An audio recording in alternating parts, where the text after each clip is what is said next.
Kemudian kita masuk bulan Ramadan, bulan Quran, dan kemudian bila masuk kepada bulan Syawal, Zulkaidah, Zulhijjah, itu adalah bulan haji dikaitkan dengan infak.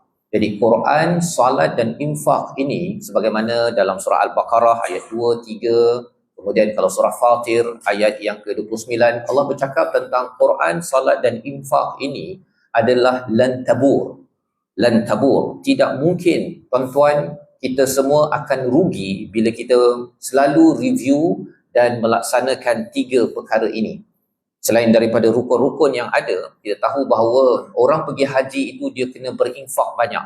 Ya, mungkin bagi tuan-tuan yang akan pergi haji tahun ini, yang dah pergi haji pada tahun-tahun lepas. Kalau rukun Islam yang keempat, zakat, memang itu sadaqat, memang itu pun namanya sedekah yang wajib, infak juga. Ya. Kemudian kita ada puasa. Puasa Ramadan, kita dah review tadi, kita tahu bahawa Ramadan yang kita akan ikuti nanti adalah bulan paling banyak Quran akan dibacakan. Sembahyang tarawih kita cuba khatamnya, dan bulan itu Allah isytiharkan sebagai bulan diturunkan Al-Quran.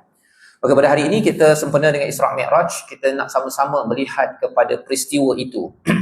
Bagaimana salah satu daripada surah yang bercerita tentang peristiwa Isra' Mi'raj ini adalah surah Al-Isra' itu sendiri pada surah yang ke-17. Dan pada malam ini saya nak bawakan tuan-tuan terus kepada ayat yang ke-78 daripada halaman 290.